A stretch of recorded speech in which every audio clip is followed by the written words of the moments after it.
Shalom, Kol Halal, Yahweh, Bahasham, Yahweh Shai, Bahasham, Rakakodash. Double honors to the elders and apostles of Great Millstone who taught me this truth and rule well.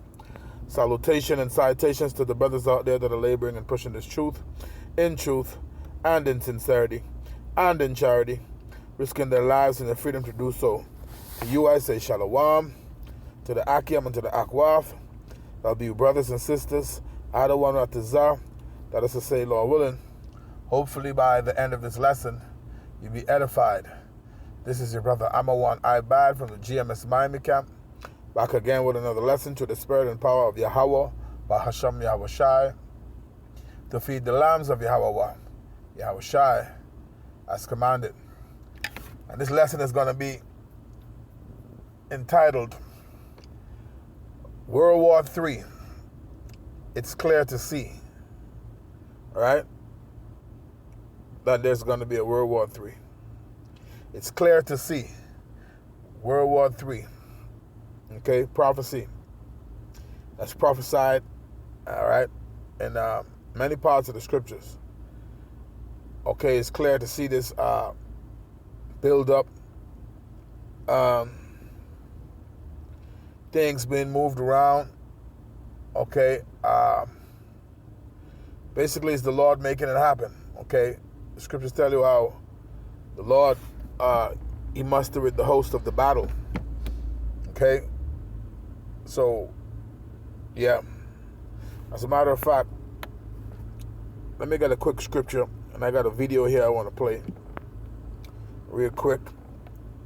But let me grab a quick scripture that comes to mind. I just quoted it, but I'm gonna grab it. This is the book of Isaiah, the 13th chapter, and the 4th verse. It says, the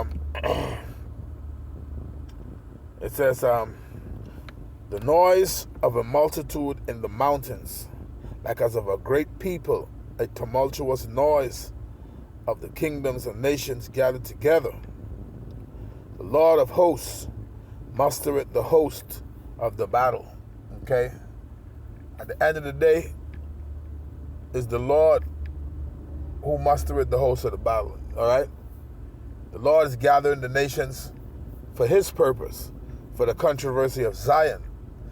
That's what World War III is about, the controversy of Zion.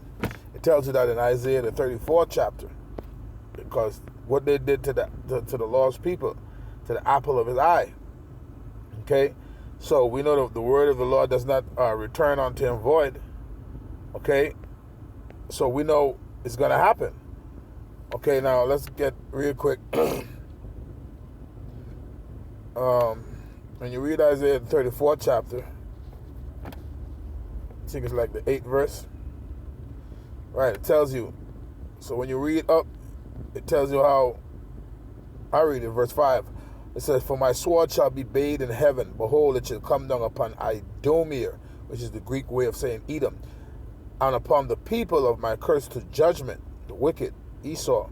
It says, the sword of the Lord is filled with blood, and it is made fat with the fatness, with the blood of lambs and of goats, with the fat of the kidneys of rams, okay, which is a representation of the people, okay, that when those ICBM intercontinental ballistic missiles, when they shot into the ends of the earth, as it tells you, second Ezra, the 16th chapter, the 13th verse, all right, the daughter of Babylon, okay, the land of the Chaldeans, modern day daughter of Babylon, aka America, okay, is a big altar, okay, and the people are going to be sacrificed, man, because, all right, that's speaking of the lake of fire, okay, what's going to be created through ICBM missiles, man, when they begin to be shot into the ends of the earth.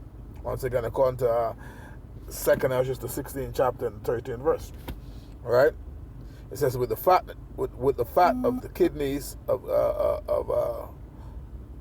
rams. It says, for the Lord had a sacrifice in Basra, and a great slaughter in the land of Idumea.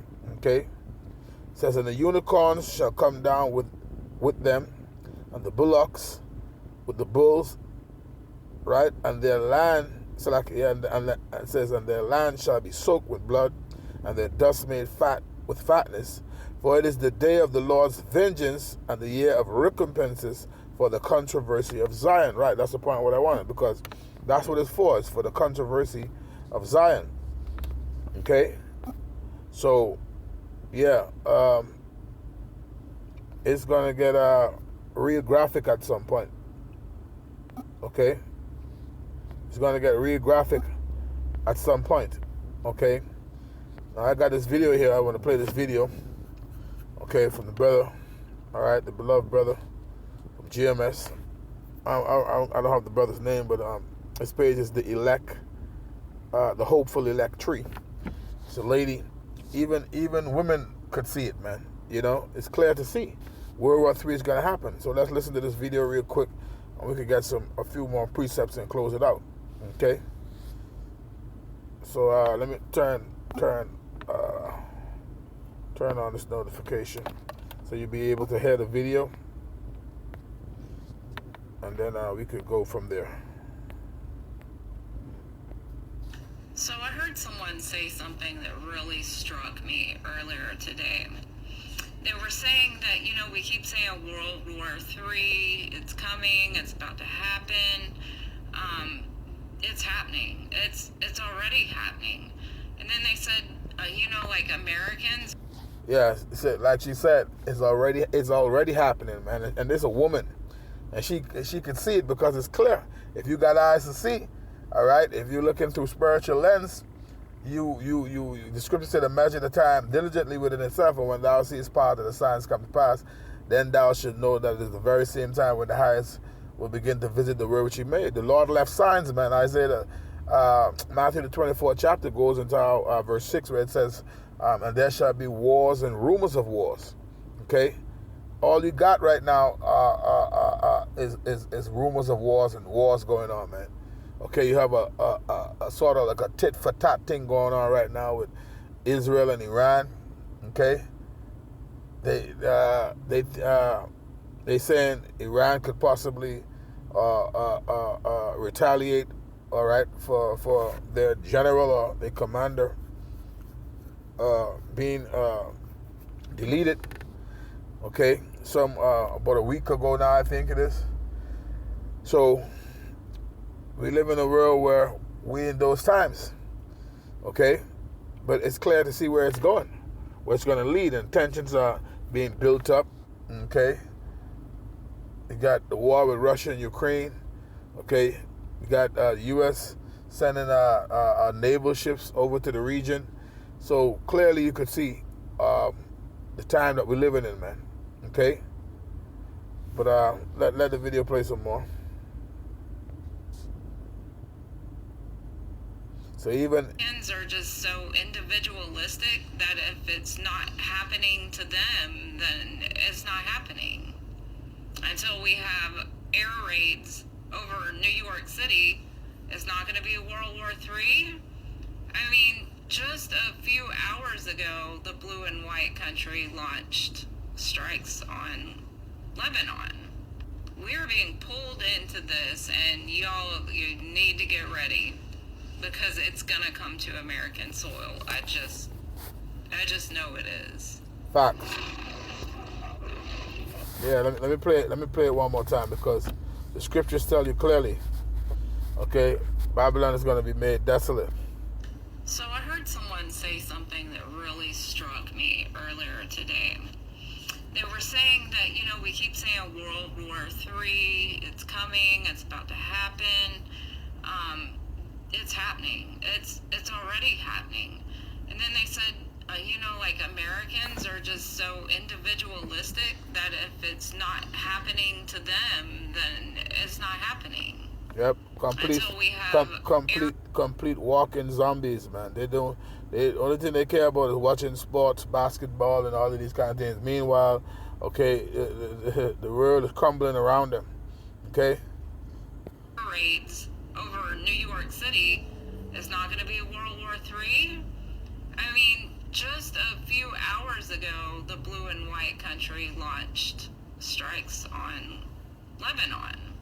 We're being pulled into this, and you need to get ready because it's gonna come to American soil. I just know it is.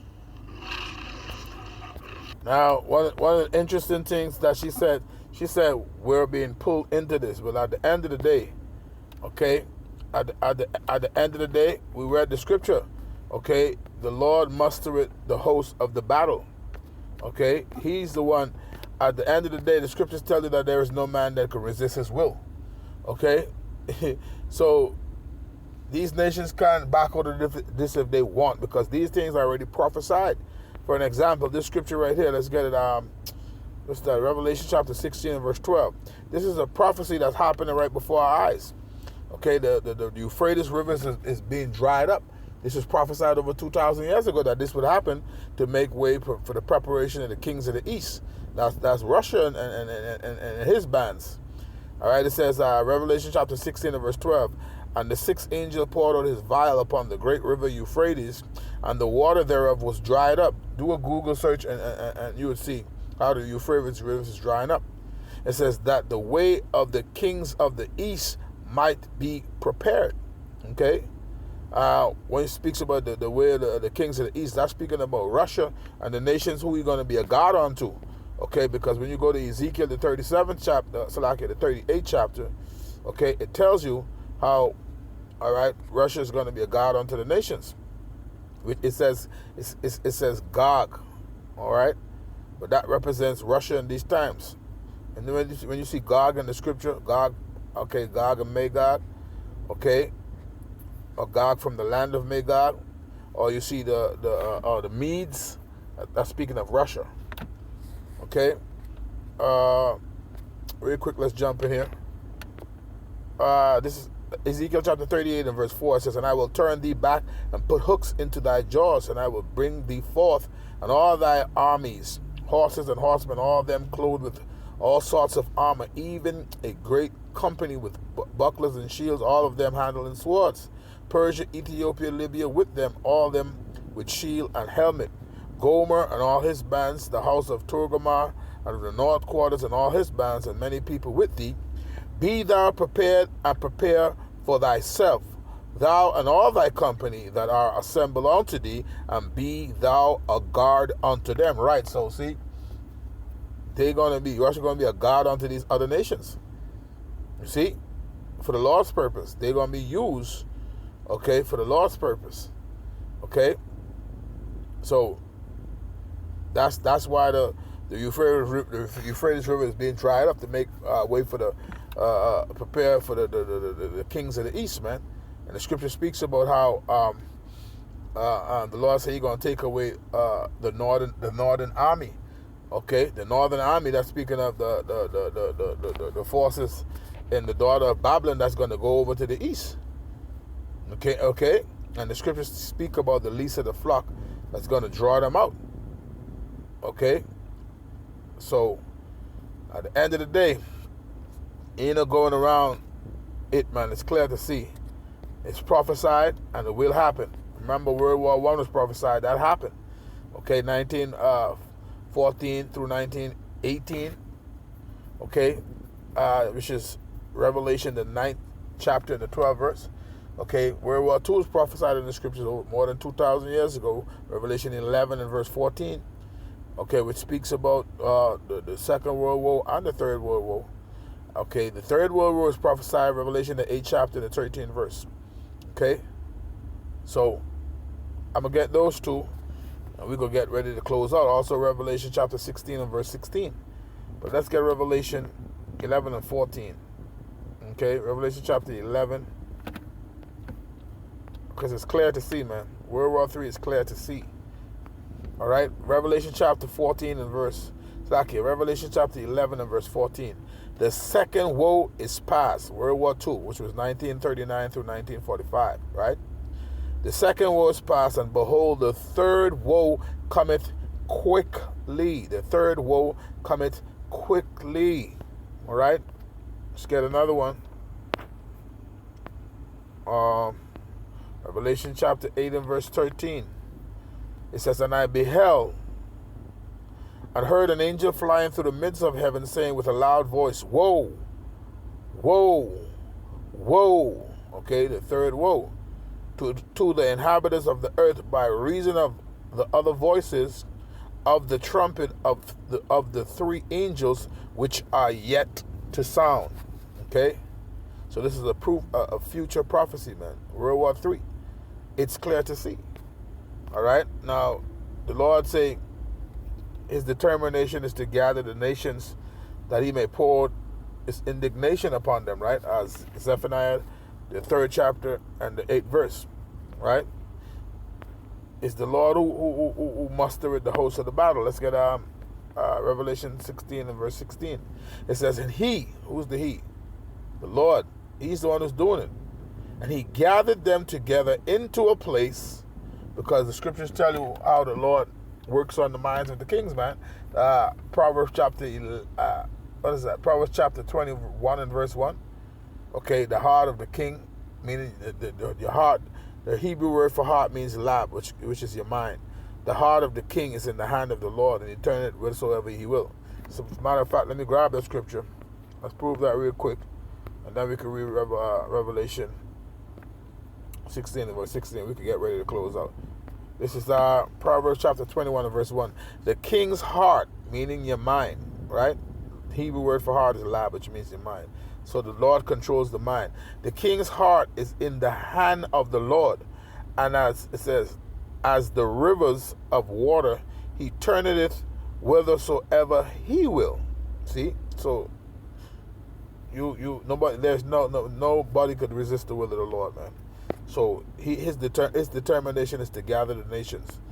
Okay? Remember, this is for the judgment, is for the controversy of Zion. So this is Revelation chapter 16 and verse 16. It says, and he gathered them together into a place called in the Hebrew tongue Armageddon. Right. So that's going to be mountain of troops. Har means mountain, Gad meaning troops. All right. Mountain of troops. This is going to be the valley of decision, because the Lord is going to judge there. You're going to judge the nations round about. You know, it tells you that in Joel, the 3rd chapter, how you're going to judge the nations round about.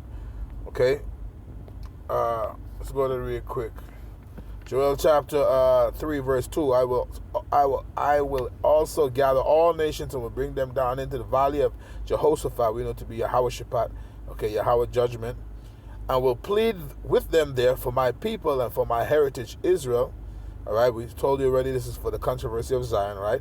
Isaiah 34 and 8. It says, whom they have scattered among the nations and parted my land. So, yeah. That's what it's for, the controversy of Zion. All right, World War III is prophecy that must come to pass, man, because the word of the Lord does not go out void, and the word of the Lord is faithful and true, man. So it's clear to see World War III, the prophecy, all right, it's going to come to pass, because it's the spoken word of the Lord. So I'm going to end the lesson there, giving all honor, glory, and praise unto Yahweh, Bahashem Yahweh Shai, Bahashem Rakakwadash. Double honors to the elders and apostles of great millstone who taught me the truth and rule well. Salutation and citations to the brothers out there that are pushing this truth and in sincerity. All right. So with that, I'm going to leave it there. Until the next time, shalom.